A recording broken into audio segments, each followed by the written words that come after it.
The invitation arrived like a slap in the face, a pristine white card with swirling calligraphy that screamed everything I wasn't. My sister, Lily, was getting married, and the entire family was expected to be there except me. My name wasn't on the guest list, no +1, no polite, regrets only to decline. Just a gaping, hurtful omission that echoed the years of subtle exclusions, the whispered conversations that ceased when I entered the room, the feeling of always being just slightly off.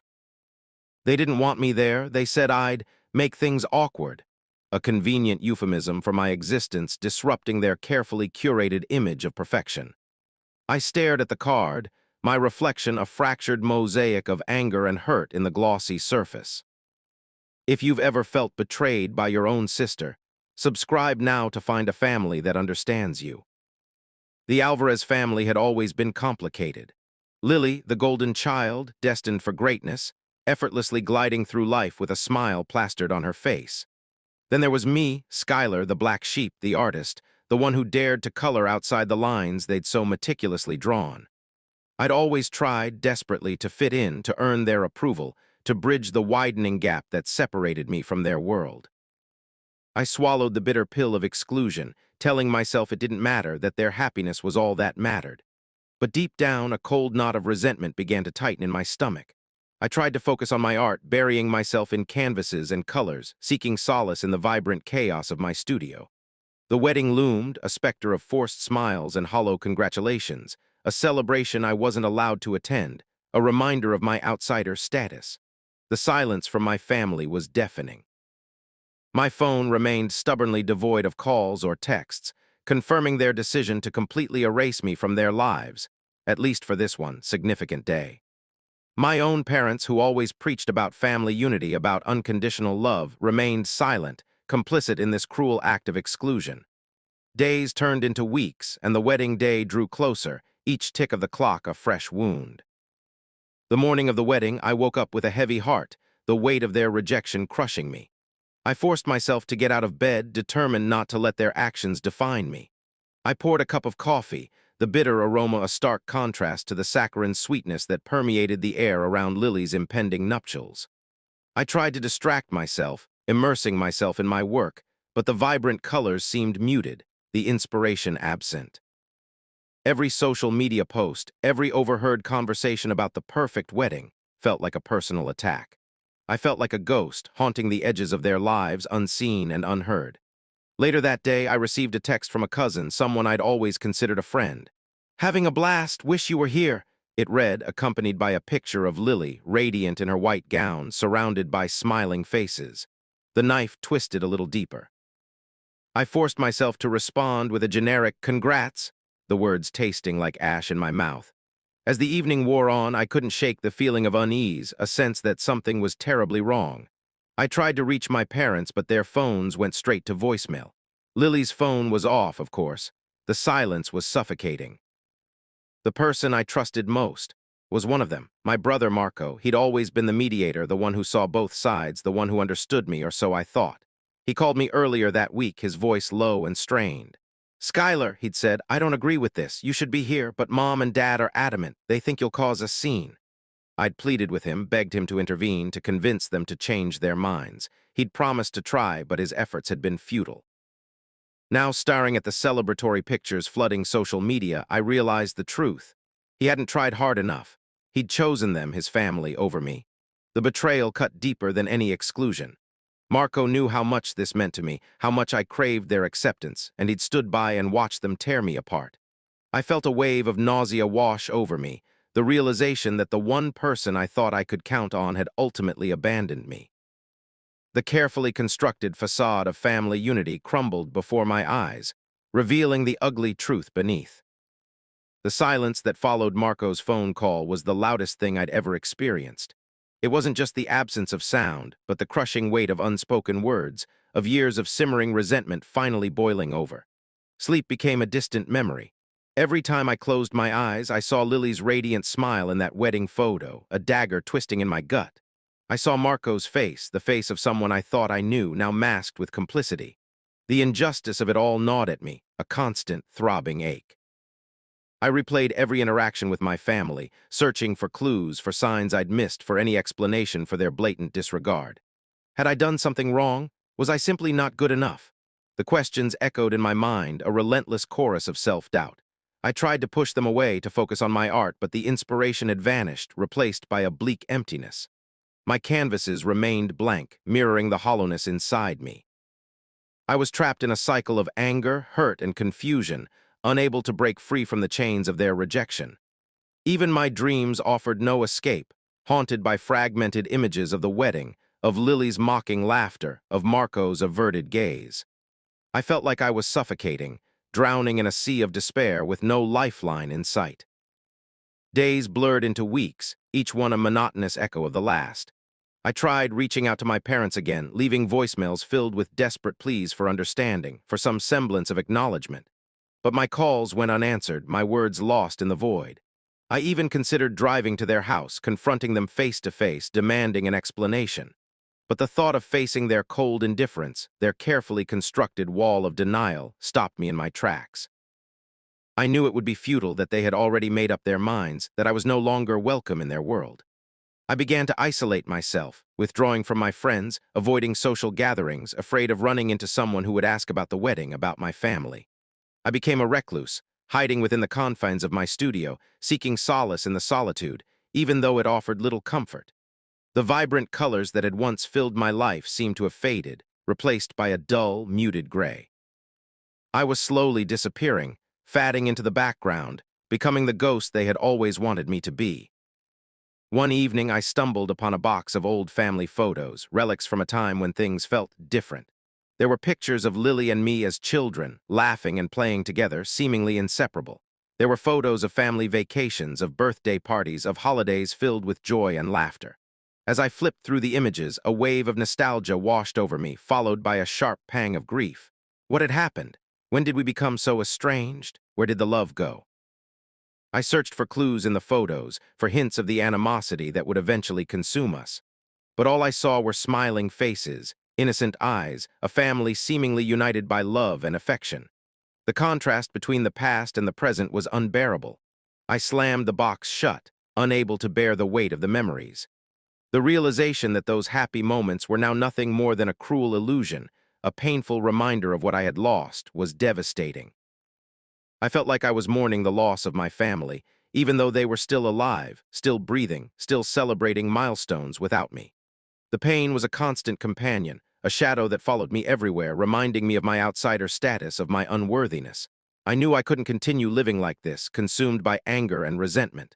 I had to find a way to break free, to reclaim my life, to find peace, even if it meant severing ties with the people who had caused me so much pain. But how? The answer eluded me, hidden beneath layers of hurt and confusion. The path forward was shrouded in darkness, but I knew, deep down, that I had to find it or risk being consumed by the darkness forever.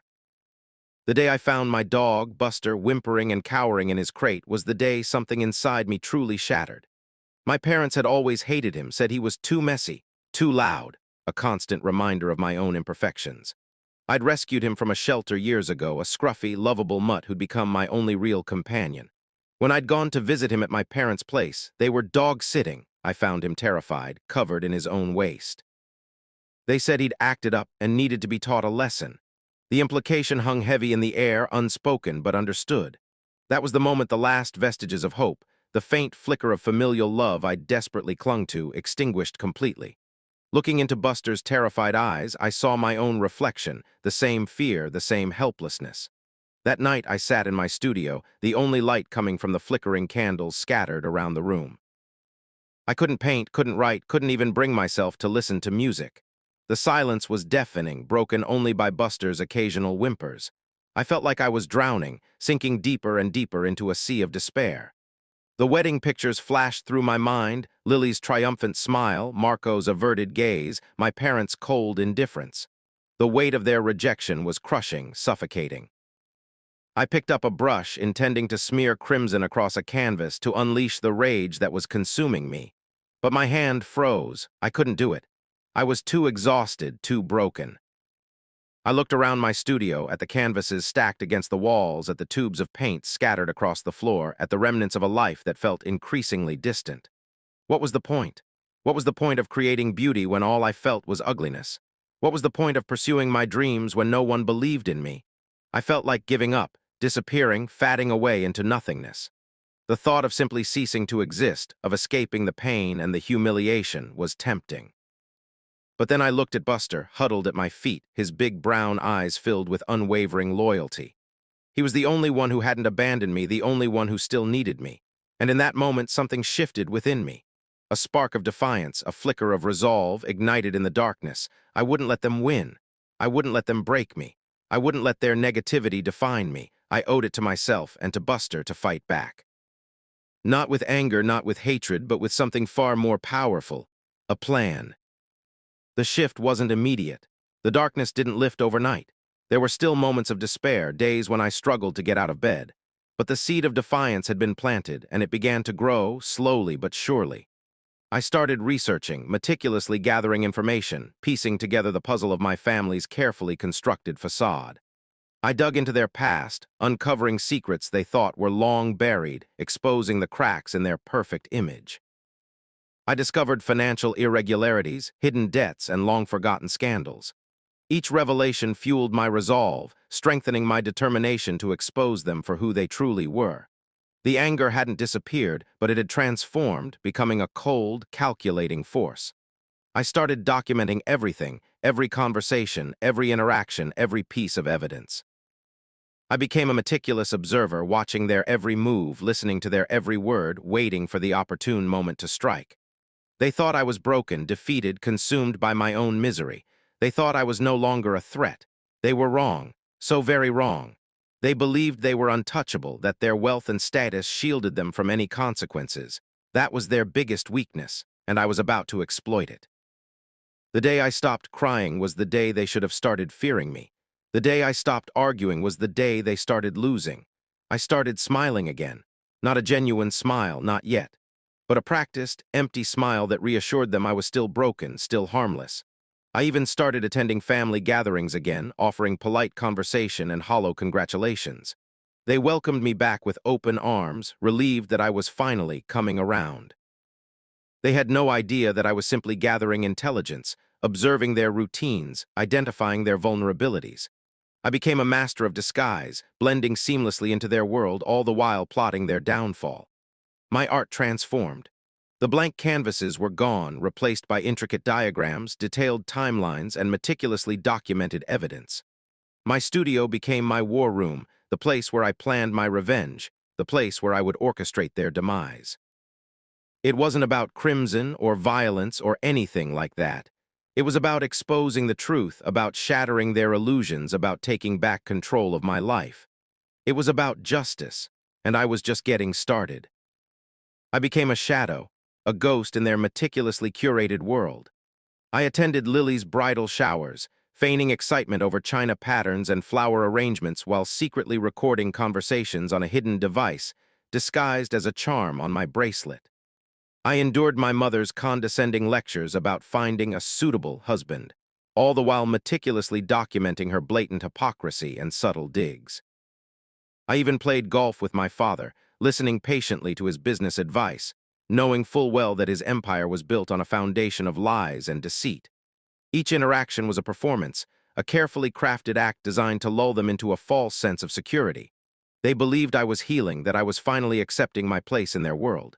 They had no idea that I was simply gathering ammunition, preparing for the final assault. I learned their routines, their habits, their weaknesses. My brother Marco, drowning his guilt in substances, became a valuable source of information, unwittingly revealing details about my parents' shady dealings and Lily's crumbling marriage. He thought he was confiding in a sympathetic ear, but I was simply collecting evidence, adding another piece to the puzzle. There were close calls, moments when I thought my cover would be blown. One evening, my mother almost discovered the hidden camera in my purse. I managed to deflect her suspicions with a well-placed compliment about her dress, but my heart was pounding in my chest.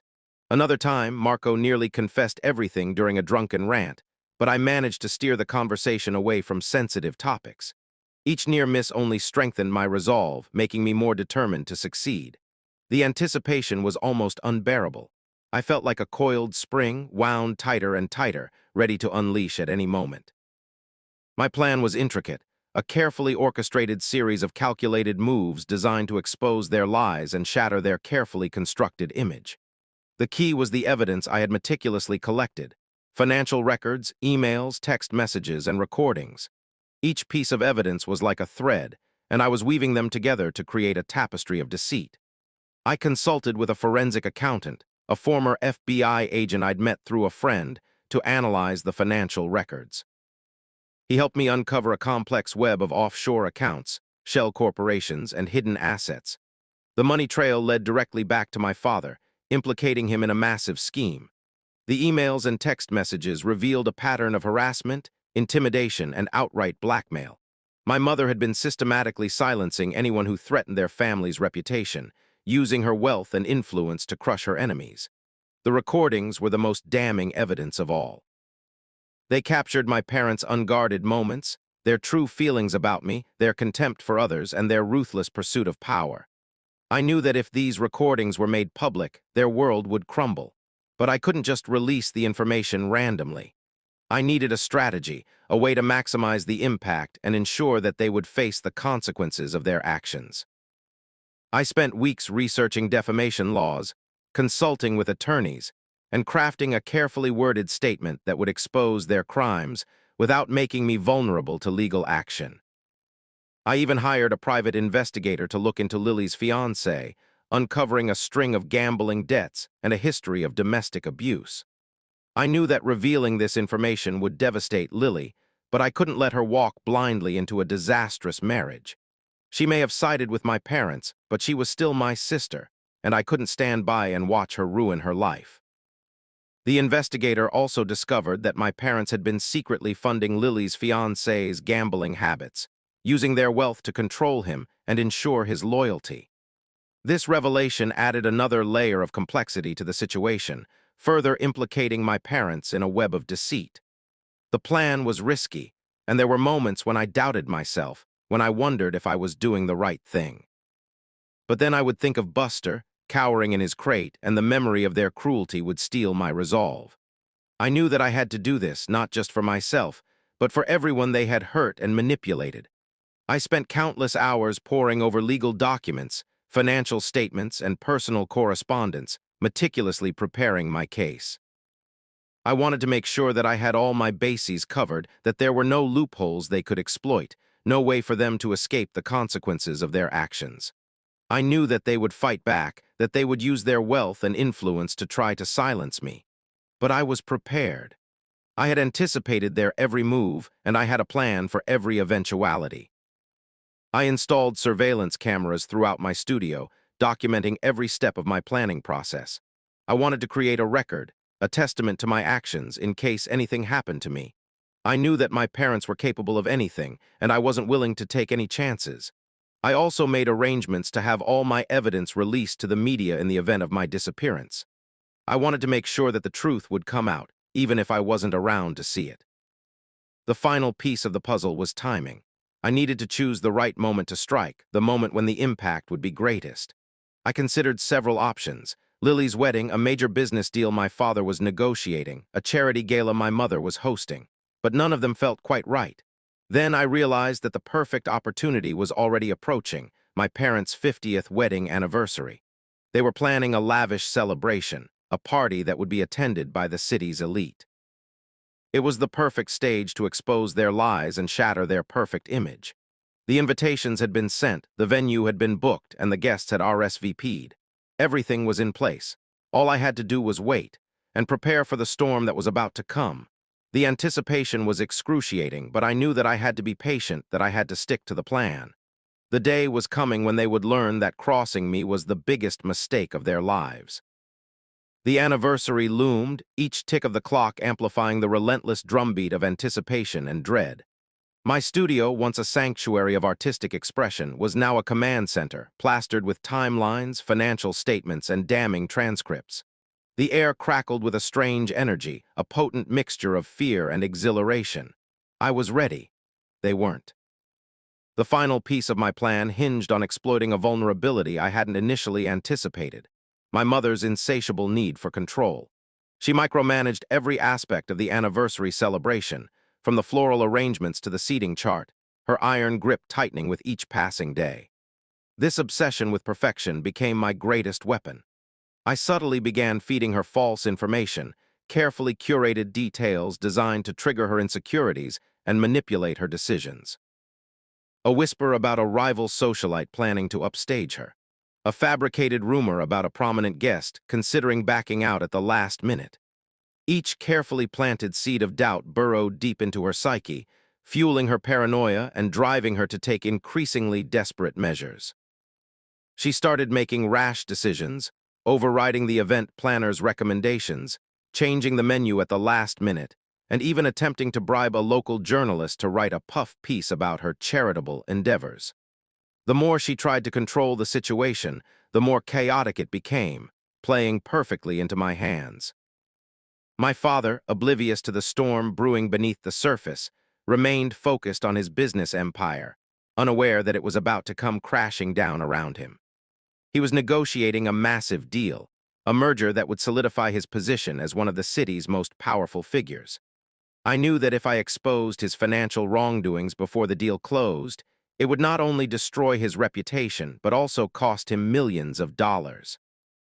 I leaked carefully selected documents to a financial journalist, a respected investigative reporter known for his relentless pursuit of the truth.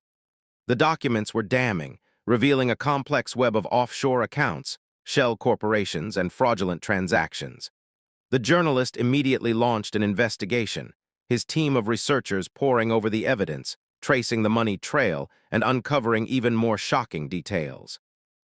My father, sensing that something was amiss, grew increasingly agitated, his usual confidence replaced by a palpable anxiety. He started making frantic phone calls, attempting to pull strings and silence the rumors. But it was too late. The story was about to break, and there was nothing he could do to stop it. The trap was set. The bait had been taken, and the jaws were about to snap shut. The night before the anniversary celebration, I received a frantic call from Lily. She was sobbing, her voice barely audible through the static. She discovered the truth about her fiancé, his gambling debts, his history of domestic abuse, and my parents' involvement in enabling his behavior. She was devastated, heartbroken, and furious. I listened patiently, offering words of comfort and support, knowing that this was the moment she would finally see my parents for who they truly were.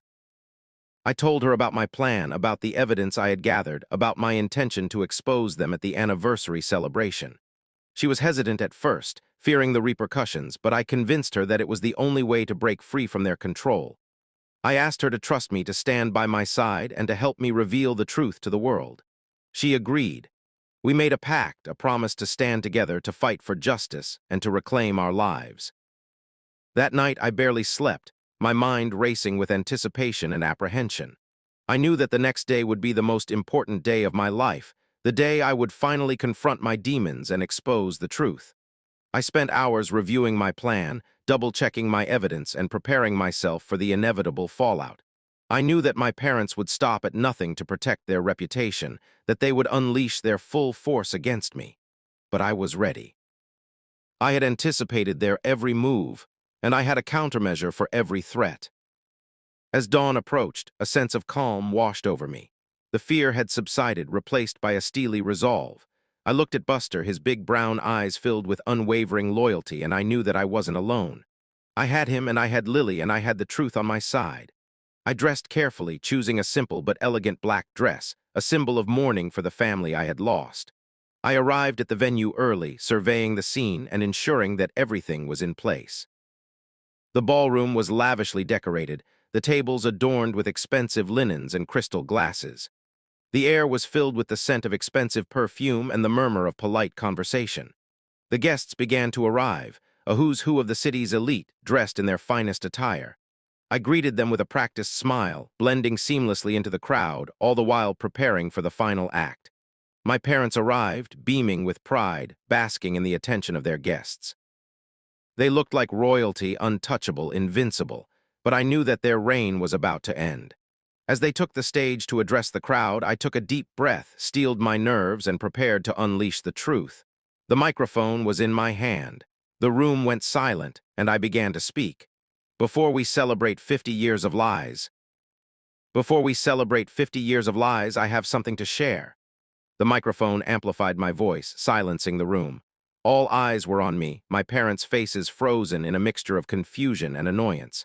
I took a deep breath and plunged in. Many of you know me as the dutiful daughter, the one who quietly accepted her place in the family. But the truth is, my life has been a carefully constructed illusion built on secrets and deceptions. I gestured to a large screen behind me, where a slideshow began projecting damning evidence. Financial records, emails, text messages, and photographs. For years, my parents have presented a facade of wealth and success, but their empire is built on a foundation of fraud and manipulation. The first slide displayed a complex diagram of offshore accounts and shell corporations, tracing the flow of illicit funds directly back to my father. A collective gasp rippled through the room as the implications became clear. My father's face turned crimson, his eyes blazing with fury. He lunged toward me, but my brother Marco, surprisingly, stepped in front of him, blocking his path. "Dad, stop," he pleaded, his voice trembling. "Just listen to what she has to say." I continued, my voice gaining strength and conviction. "My mother has also played her part in this charade, silencing anyone who threatened their family's reputation, using her wealth and influence to crush her enemies." The screen displayed a series of emails and text messages, revealing my mother's systematic campaign of harassment and intimidation. A low murmur spread through the room as guests began to recognize the names of the victims. My mother's face crumpled, her carefully constructed composure shattering into a million pieces. She opened her mouth to speak, but no words came out. "And then there's Lily," I said, turning to my sister, who stood beside me, her eyes filled with tears. "She was about to marry a man who was secretly a gambler and an abuser, a man my parents were secretly funding to control her life." The screen displayed photographs of Lily's fiancé, his face contorted in a menacing sneer. Lily sobbed, burying her face in her hands. "I'm sorry, Lily," I said, my voice filled with emotion. "I didn't want to hurt you, but I couldn't let you walk blindly into a disastrous marriage." I played a recording of my parents, their voices dripping with contempt as they discussed their plans to control Lily's life. The room was silent, the only sound the faint sobs of my sister. "The most damning evidence of all," I said, my voice trembling with anger, "is their treatment of me. They saw me as a threat, as someone who could expose their lies. They tried to break me, to control me, to silence me." The screen displayed photographs of Buster cowering in his crate, his eyes filled with fear.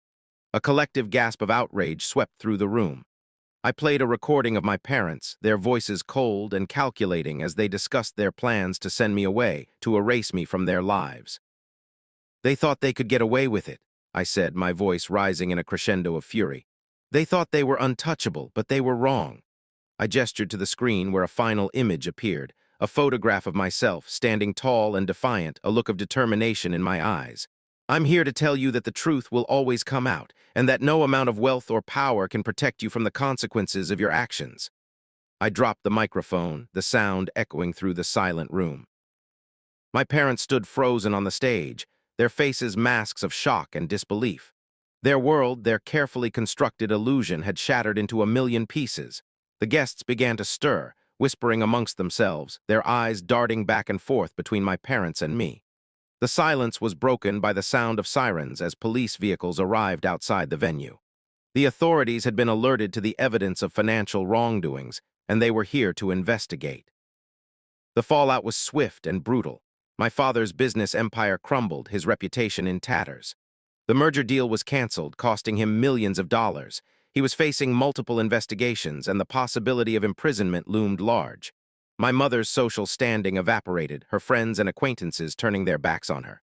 She was ostracized, humiliated, and alone. Lily, heartbroken but liberated, vowed to rebuild her life, free from her parents' control. My brother Marco, finally confronting his demons, sought help for his substance use and began the long road to recovery. As for me, I watched it all unfold, a sense of quiet satisfaction washing over me. I had exposed the truth, and I had brought justice to those who had been wronged. They lost everything. I just smiled. The days that followed were a whirlwind of media attention, legal proceedings, and personal reflection. I became a symbol of resistance, a voice for the voiceless, an inspiration to those who had been silenced. But amidst the chaos, I found a sense of peace, a sense of closure. I had taken back control of my life, and I had finally found my voice. I looked at Buster, his tail wagging furiously, his eyes filled with unconditional love, and I knew that I had done the right thing. Revenge isn't sweet. It's necessary. Would you have done the same? Let me know in the comments. Subscribe for more justice.